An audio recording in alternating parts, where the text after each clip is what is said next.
mission. I'm not quite sure when it is this year, but I can find out for you if you're interested.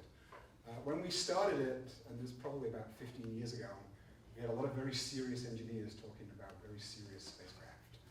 Now we have a lot of fun activities that kids can do at all ages. We have all levels of people from different parts of the lab talking to people who come along. We'll answer any questions.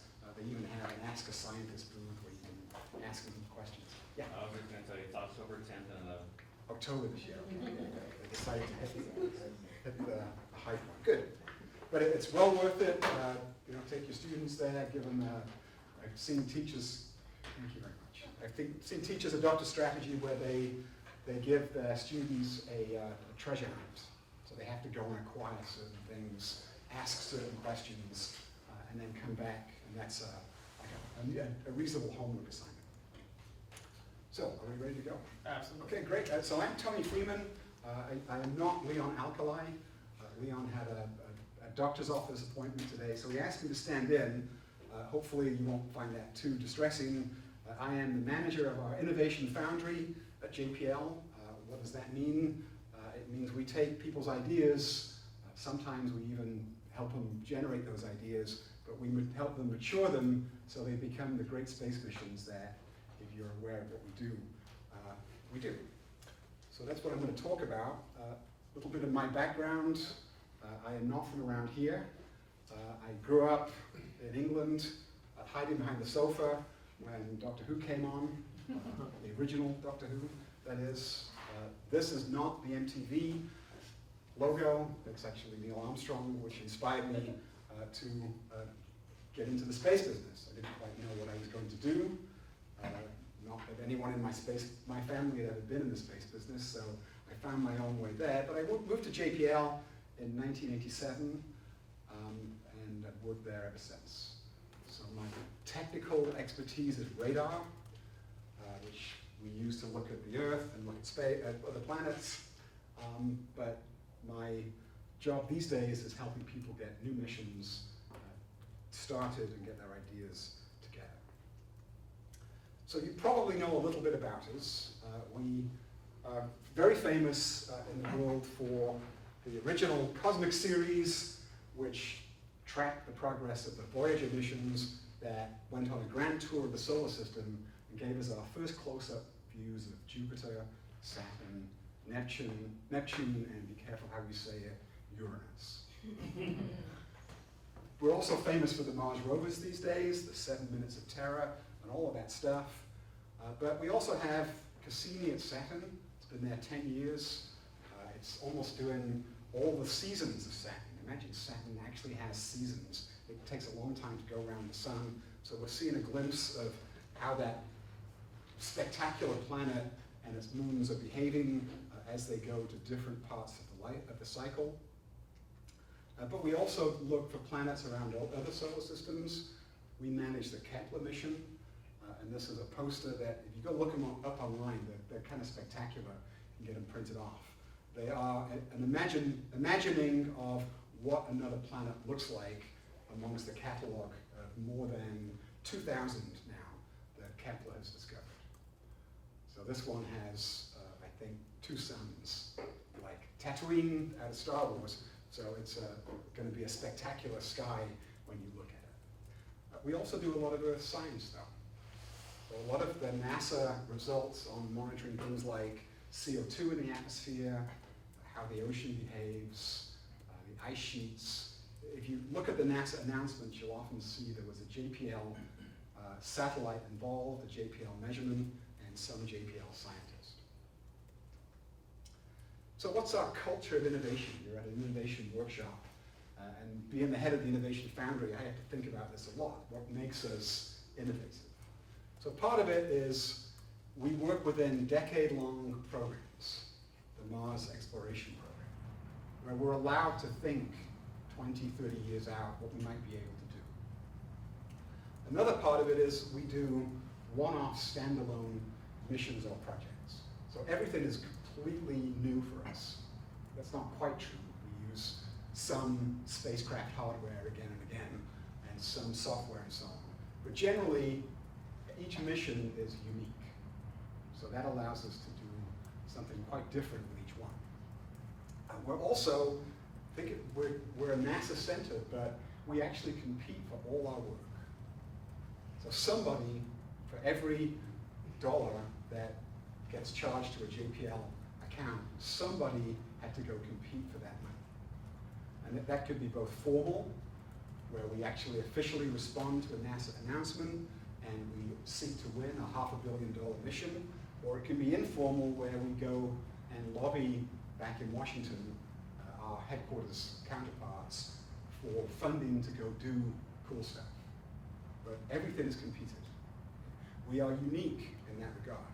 None of the other NASA centers are 100% reliant on competition. They have a lot of civil servants. Civil servants, once you get tenure, you're kind of in. So that's how it works. So all of that gives us a frontier pioneer mentality. We feel we're on the leading edge of whatever we're engaged in. We'd like to. We also have an end-to-end mission capability. So apart from the rockets, which we, funnily enough, don't actually do anymore, we do everything. We do the science, we do the instruments, we make the measurements, we build the spacecraft, we operate, we do the navigation, we do the mission control, we publish the papers that come out the other end. So that end-to-end capability is very important to us. We have a tremendously creative 5,000 plus group of engineers and scientists. You scratch any JPLer and you will find 5 ideas that blow you away. Our problem is getting all of those implemented, which is not possible.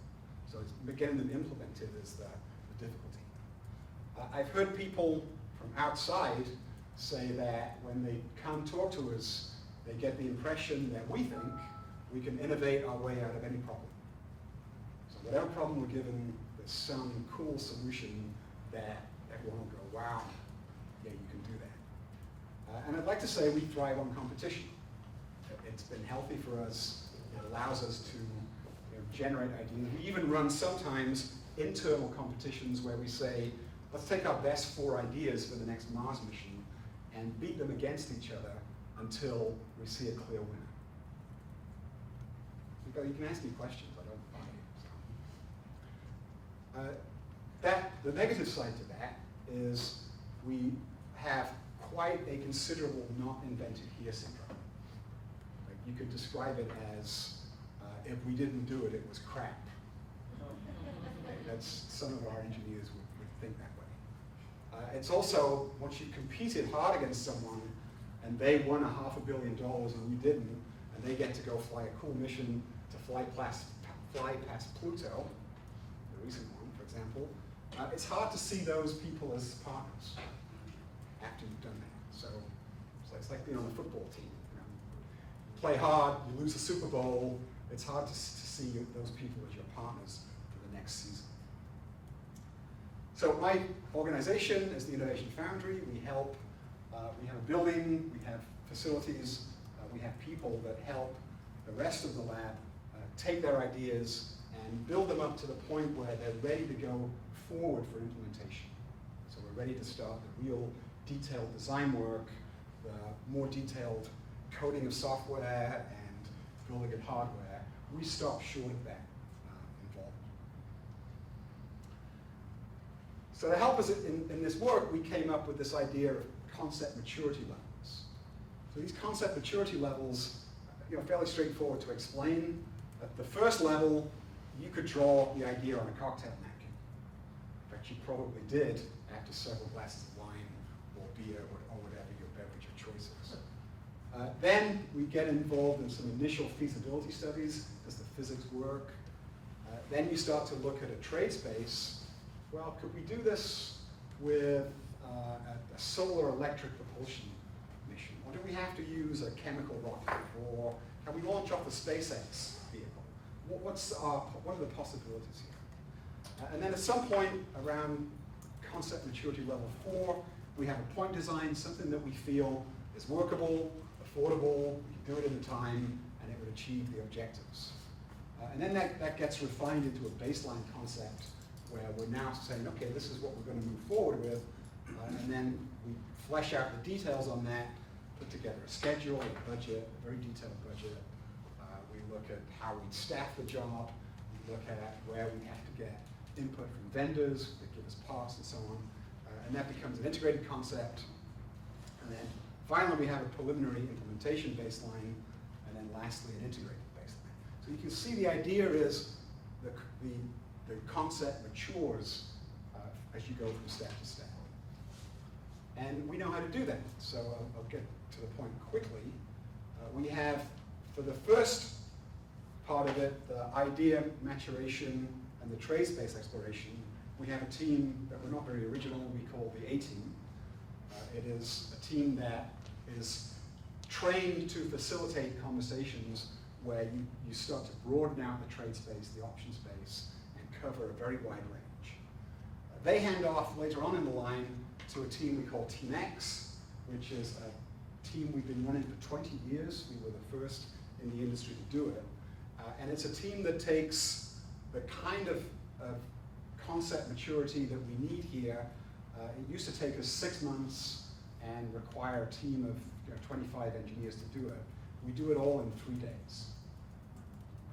And the way we do that is because we're using what we call concurrent engineering. So if you're doing the design of our radio, and you're designing our instrument, and you're designing the spacecraft structure, and you're designing the solar panels, you all work in parallel, and then you update each other very frequently so that you rapidly converge on a solution. It's a very powerful way of working that was adopted by Boeing for the 777. They took it up later on. And then in between that, we have a handoff where we take the large trade space, we collapse it down, and we look at fewer options. So we need to be able to analyze what's a good option, what's a bad option, and our systems engineers are really very good at doing this.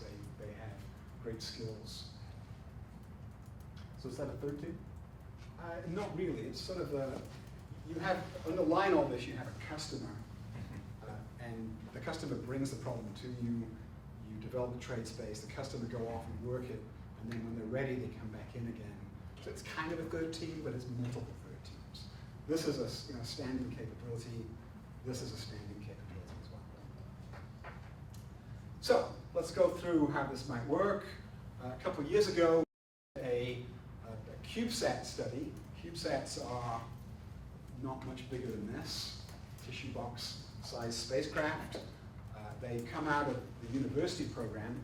San Luis Obispo, Cal State is a very strong player in this world.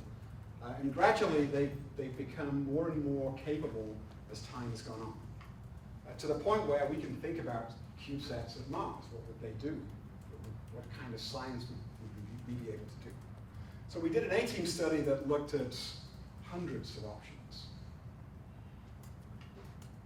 We also developed a capability within Team X to just focus on CubeSats, to within a few days really design something that you could actually go build very quickly in the CubeSat world using existing parts. So you could actually buy a CubeSat frame like this and electronics for a few $1,000s. I know that's beyond the budget of most school districts, but universities can do this, and universities are doing this more and more.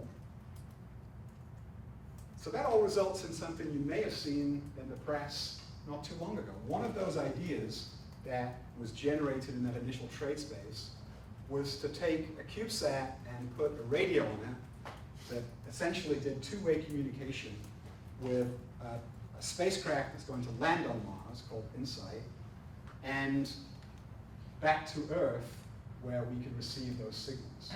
So what happens is, I think I have it on the next slide. Yeah. So the two CubeSats launch at the same time as the lander. The lander makes its own way to Mars, and it does that entry into the atmosphere, and it's actually a retro rocket lander, so it has a parachute and it just lands fairly gracefully. But the problem is the landing sequence is not in view of Earth. So if something goes wrong, we'll never know. So the idea is to have these two CubeSats, and these cost probably about 1/100 of the cost of the main spacecraft. So it's way down in price. These two CubeSats relay the information back from the lander as it enters through the atmosphere, and they go straight back to Earth. So it's a very simple concept. It's using existing developments that have been developed at JPL, at the universities, and in industry, but it's much, much cheaper than the missions we would normally fly. And it turns out we have a bunch of these things. So we have, at the moment, these are all live projects. So I'll walk through what they are. So we have a couple of deep space CubeSats which were designed to be our technology pathfinder to show how you could do this. And they carry a couple of instruments that measure the magnetic field of the sun. So they're going to make science measurements. It's fairly limited, but the two of them are going to go. And they're ready, they're built already, and they're ready to go. We have a lunar flashlight mission that has a solar sail. You probably saw the Planetary Society deployed a solar sail recently. It's basically aluminum foil, and the aluminum foil is going to be used to reflect the sunlight into the dark craters of the moon at the poles. So we've known there's water ice there for quite a while, but we don't really know exactly where it is. This will tell us. Marco, the two Mars CubeSats. We've got a couple of near-Earth asteroid scout missions, a couple of CubeSats that would go off to asteroids, and we recently proposed a whole bunch of missions to a NASA program called Discovery, and every one of them had a couple of these small satellites as ride-alongs to enable science that we wouldn't be able to do any other way. And then we have a lot of others that are earth science or technology or astrophysics related. So this is the first couple here, Inspire. You can see it's basically 10 centimeters is half the height of this. So that's the basic dimension, 10 centimeters. So this is 10 centimeters by 30 by 10. So this is a tiny spacecraft. Only it's as capable as the spacecraft we were flying in the 60s. So when we were sending spacecraft off to Venus and Mercury and Mars, they were usually called Mariner or something like that, these spacecraft can kind of do about the same thing. So that's pretty cool. You know? There's a lot of places we could go to in the solar system that we wouldn't spend $1 billion to get there. But we might spend 10 million. That might be worth it. I keep noticing they go off in pairs. How does Yeah. that reflect your innovation philosophy? Again, back to the 60s. So we're in the 60s, the launch failure rate was so high, 70%, that every mission had a backup. In fact, they always flew two. So Mariner 1, Mariner 2 both went to the same place. Mariner 3, Mariner 4 both went to the same place. So you always had two, and this redundancy. If one fails, doesn't matter, the other one's ready to go. So they're actually also doing something else, which is to test cross-communication between the two, so we have a wireless link between them as well. So that part would fail if one of them failed. But the basic mission would still succeed. This is a lunar flashlight idea. You can see it now. We shine a spotlight, just reflecting light into places that we've never been able to see before. This is the near-Earth asteroid scout, where we take a small CubeSat with a large solar sail, and we navigate our way, tank, literally, using the solar wind to get to a near-Earth asteroid. So we had a big announcement coming up this week and next week, where the Europa mission we've been trying to get going for years is finally a real project, real funding from Congress, and we're going to take a bunch of instruments there that are very sensitive, that are able to sound through the ice sheet there, look for the ocean underneath, determine the composition of the ice, see if there's any organic material, all of these kind of things. But we're also going to carry some CubeSats. And the CubeSats are going to go in and fly low. So they're going to go in and get a close-up view. They're going to take something like your iPhone with a camera on it and get really close-up pictures of what that ice really looks like if you were there. And some of them will probably impact. And so we'll see the ice spray up, we'll be able to look at that and see its properties, and we'll get a better handle on the composition of the ice below the surface, which is what we did on another mission called Deep Impact, which looked at a comet. So our goal is with these CubeSats is to try to get these small spacecraft to help us explore all parts of the solar system. We have Mars, we have Moon, there's lots of lunar missions that you could do with this kind of package. I was working on a Venus mission where we proposed an atmospheric probe that would fly into the atmosphere, sample it, and then fly out again. We have missions to the asteroid belts. Dawn is our mission to explore that belt, and we've so far had just 2 asteroids that we've been able to visit. So imagine we could go visit 100. And each one's different. So there's always something different about each one. Some look more like comets. Some are just the leftover of pure metal from a planet that didn't form. Some are more organics than typical regolith, and so on. So then we get to the rover. So the rover, some of the people at the JPL feel that flying the same rover again in 2020, as we've been funded to do, is not a step that's towards the innovation direction. We don't like doing the same thing again as we've done before, so having the same exact rover, maybe that's not so challenging. So the key thing I want you to note is it is the same rover. It'll go to a different place on Mars, but it also has 7 completely new instruments, and the emphasis is on detecting the presence of organics. So looking for residue that might be 1 billion years old, but can only have been formed by microbial life if it ever existed there. But then we have creative engineers. So they started to think, could we do a helicopter? Wouldn't that be cool? And yeah, you can. So we've designed a helicopter. This is what it looks like. It has much thicker blades because the atmosphere is very thin than a normal helicopter does.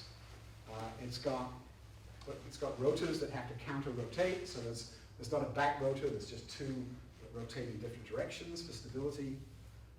We have solar panel on the top, so we get power every day. We have a small camera. Again, it looks like an iPhone camera.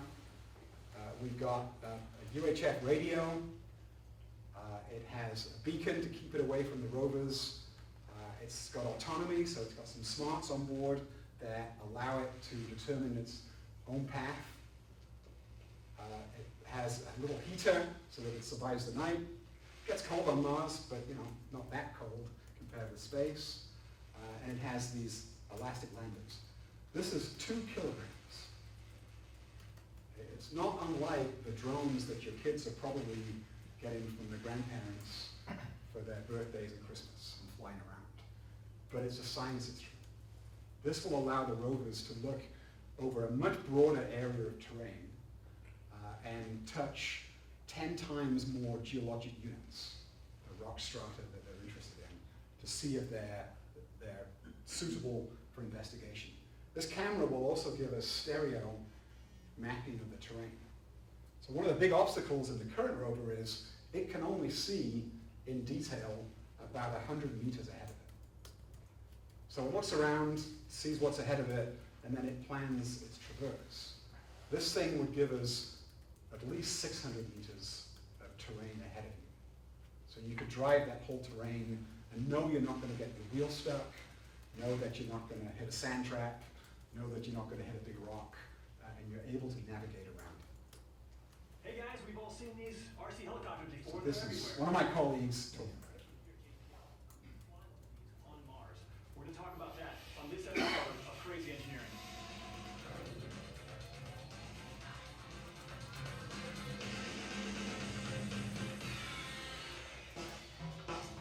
So why would you want to put a helicopter on Mars? If I'm the rover right now, I can't really see over the terrain behind me. But if I had a helicopter with a camera on it, all of a sudden, I can see a whole lot more. If our rover was equipped with its very own helicopter that could see over the tall objects in front of us, it would allow us to make decisions much more efficiently on which way to command the rover. You might think it's actually easier to fly one of these helicopters on Mars because it's actually 3/8 the gravity we have here on Earth, but it's 100 times less atmosphere. The way any of these helicopters work is the rotor blades spin up and they produce lift because of the density of the atmosphere. So once you lose that density, you've got to spin even faster or get bigger rotor blades or get lighter. How are we going to solve that on Mars? Let's go talk to an expert and see if we can figure this out. All right, guys, I think we found our expert. This is Bob. Bob, can you tell us where we are right now?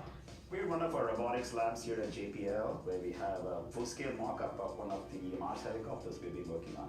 What are the challenges that you have to overcome in order to produce lift on the surface? Right, so there's the challenge of the very low density of the atmosphere. There's the challenge of keeping the whole mass of the system small so that we don't overwhelm the lift capability of this system. It has to be autonomous in terms of being able to fly and maintain stable flight. And then this system has to repeatedly take off and land on natural rocky terrain that you see out here. And then the other one is that it has to survive the harsh environment of Mars. So we're early in the design stages of this thing. What kind of testing, what kind of results have you seen so far? So over the course of the last year, we've done a number of tests in our 25-foot vacuum chamber using scale models where we pump down to Mars densities, demonstrating lift of these kinds of blades. So how fast do the blades have to spin to produce lift? They have to spin at about 2400 RPM to provide lift. Could you tell us a little bit about this helicopter's capabilities when it's on Mars? Right, so the system is designed to fly for 2 to 3 minutes every day. There's a solar panel on the top, and that provides us enough energy for that short flight, as well as to keep us warm through the night. So in those 2 to 3 minutes, we expect to have daily flights of about half a kilometer or so. What are the next steps? How do we get this thing ready for a future rover mission? Because this thing is going to take off every day and land every day, we want to make sure we have a bulletproof landing system.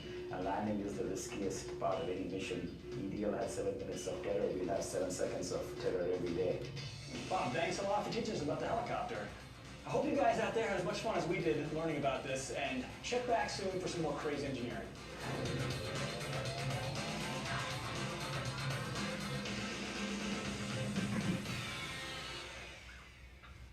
So you guys notice the dots and dashes on the wheels of the rover we sat next to? So that's the big rover close by. We're not allowed to put our logo on the spacecraft we built. So somebody at NASA got a beer in their bonnet about this. So that's actually JPL spelled out in Morse code. That's great. So the problem they have with Mars is the air is as thin as the top of Everest. So we don't fly helicopters to the top of Everest for that reason. So you have to solve the problem with the large blades, the very large spin rates, and so on, but it's solvable. So what else do we do? Well, we have a mission that was also recently given a big plus up in funding and passed through a big gate, which is called the Asteroid Redirect Mission. We're going to take an asteroid that flies reasonably close by Earth and give it a push with a solar electric propulsion, an ion engine, and move it. We're going to move it into an orbit around the moon. So we call that engineering the solar system. It's a pretty cool thing to be able to do.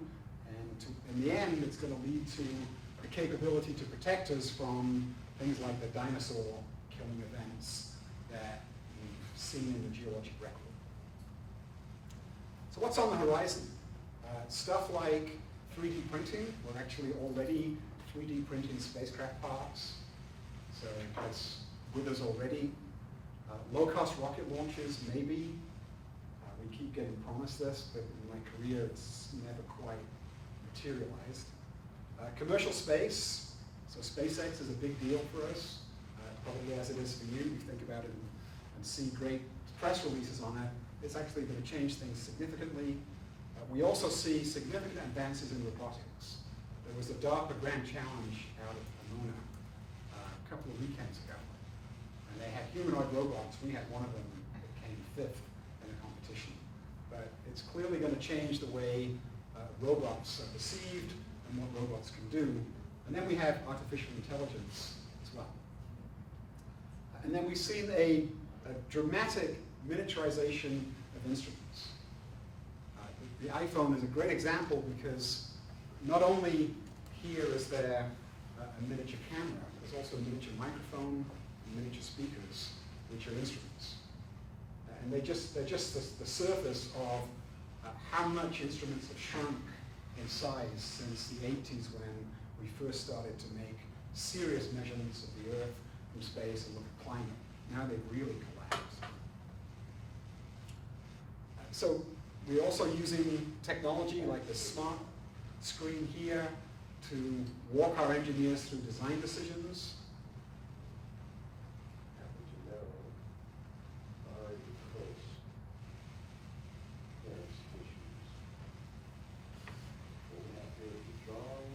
So here's looking at how the rover fits in the aeroshell, the entry vehicle that will enter the Martian atmosphere.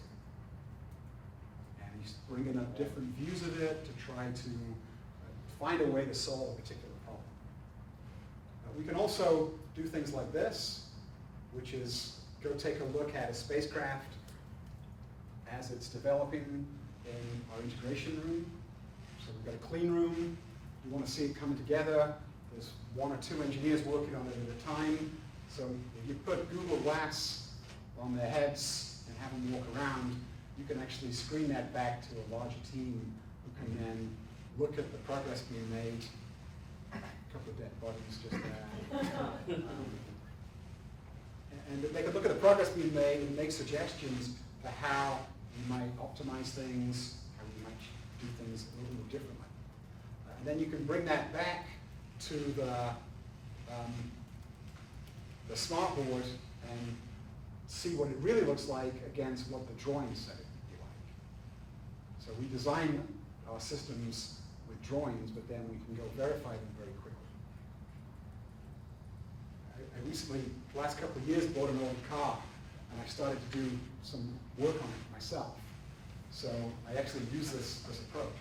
I have the workbook, I go take a picture of it, and I bring that into my little garage while I'm working on the vehicle. So all these things are making the way we do work very different. We're able to scan objects and reproduce them.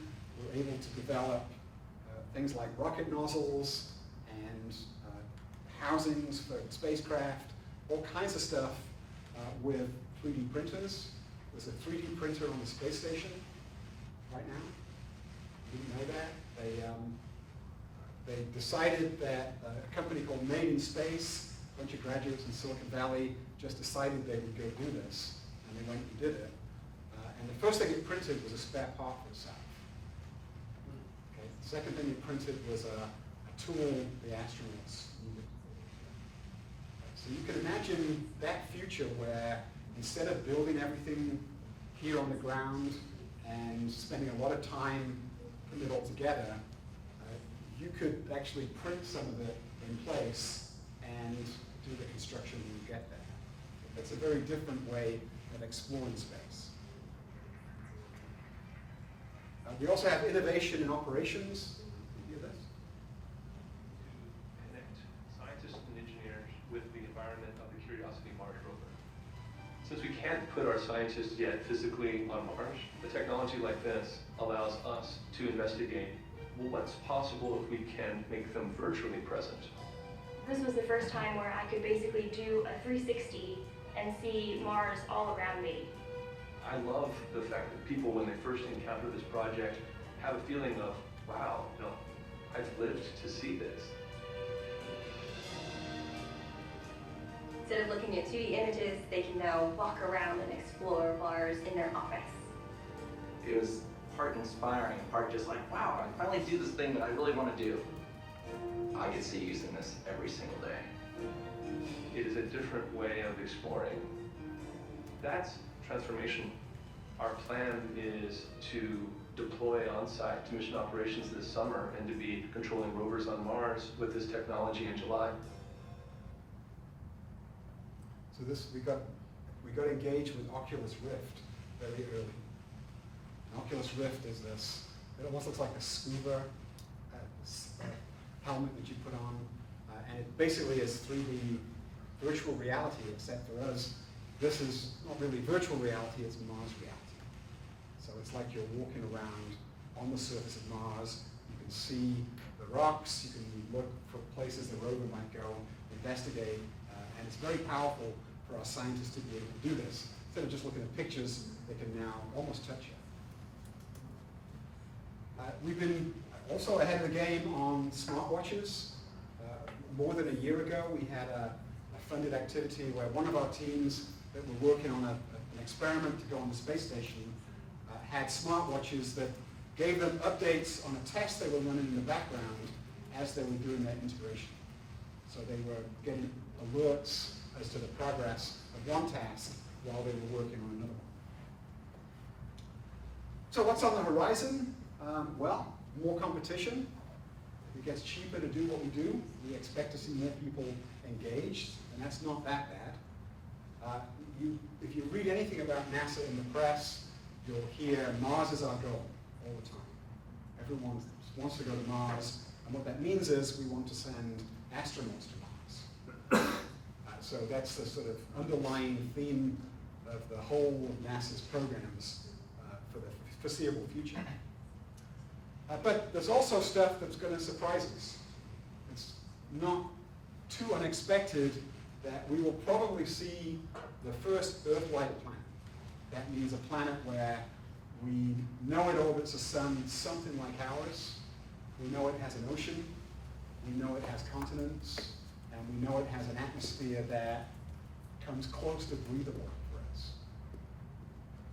So when we start having that conversation about a distant planet, we think space exploration will be looked at quite differently.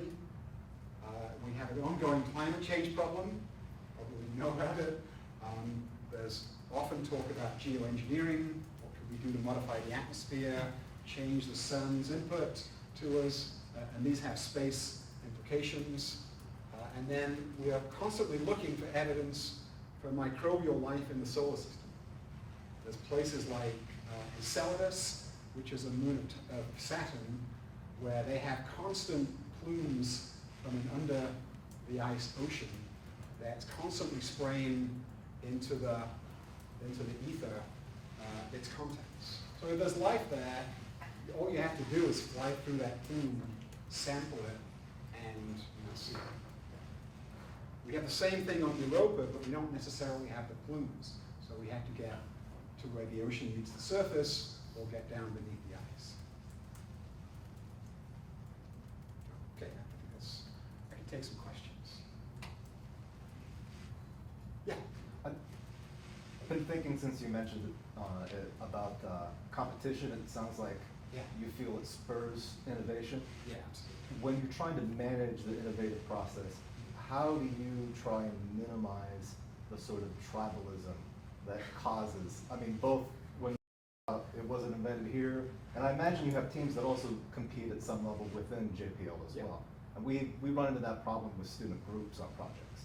Yeah, so the trick with that is we place a lot of emphasis on reviews. Mm-hmm. So when we do a project, even at the early stages, we'll have, punctuate the project with reviews where an external group of experts come and evaluate what they've done. And it's at that point where you temper the competition. Mm-hmm. That you say, okay, those guys have a great idea, you guys have great ideas too, and there may be some crosstalk, trying to work together for a little bit. So you can try and guide them in that sense. So there's sort of senior engineers would tend to offer that advice. But yeah, there's competition. It's what you try. I'm myself a very competitive person, but these days I'm more competitive on behalf of the institute I work for. Mm-hmm. I don't have to compete with you if you're in the office next door to me. Sure. Okay, I can compete with another NASA center or another space agency. We hate stuff like ESA getting to comets and landing on them before we do. We'd like to have been the ones that did that. So we can feel competitive on behalf of the institute without necessarily ruining each other's careers as we do so. Yeah, good question, thank you. So any other questions? When am I going to get my automated helicopter drone? Well, Google, is it Google or is it, it's Amazon. Amazon are buying up drones, and they think they can deliver stuff like that. There was a court case in Wisconsin where a company were delivering beer crates to ice fishers, and they were fined for doing that. So, you know, the future's kind of already here. Google bought up most of the humanoid robot companies that they could in the last DARPA competition, and they probably will do the same again this time. So you've got to think, if Google are doing something with cars, automated cars, we know that. They're probably going to do something with humanoid robots that will surprise us as well. So there's lots of good stuff coming. But yeah, you probably go buy one now that does most of what you want to do. Any other questions? Yeah. Aside from STEM skills, what soft skills do students need to be successful working at JPL? Yeah, so what makes a good engineer? So you, in the part of the lab that I work in, which a lot of it is formulation, verbal presentation skills are very important. Also being able to write. You have to be able to express your ideas on paper and articulate them in a proposal document that someone will read, you know, 2,500 miles away, and they won't have any chance to interact with you. So if you're not clear and direct and unambiguous first time through, you don't get another chance. So being able to write is very important. Also being able to visualize stuff, to put it on paper as a drawing, or you know, to capture it in a PowerPoint as a picture, and have that picture then be instantly, the message be instantly recognizable to the person you're trying to pitch it to. It's critical. So those kind of skills are very important. Also, we do a lot of teamwork. So traditional science, this was when I grew up, it was exactly like this. You know, I did a PhD, the subject was astrophysics. I developed a model, you know, I talked to my colleagues, I talked to my advisor, but essentially it was on me to produce something that was original and worthwhile. The work we do at JPL, it's all teamwork. So you have to learn to work in teams. And the universities are kind of getting this now. They're gradually coming around to the idea that having students work on CubeSats as a team and play out those team roles is a good idea. But they didn't used to be as good at it. So you could start even earlier. Teamwork is good. Any other questions? I know you don't have a lot of time in your curriculum to squeeze space in, but if you can use it to teach and make that a lesson, we have plenty of stuff available. Yeah. You have was it the orbiting carbon monitor that you guys have? Oh yeah, OCO2. Yeah. Do you have all of that online accessible so that students could possibly get that data and? Yeah, no, we are obliged to have it online. So because you pay for it as a taxpayer, we are actually obliged to release it no later than 6 months after acquisition. Okay. So you get all of it. You get the, you know, if you want, you get the raw data out of the instrument, but you can also get the CO2 maps that we produce. We give CO2 updates that are on a fairly regular basis, so you can see what's happening around the planet as far as CO2 is concerned. So yeah, all the data is available, and there'll be levels from, you know, sort of kid-friendly stuff to scientist-friendly stuff, and it's all that.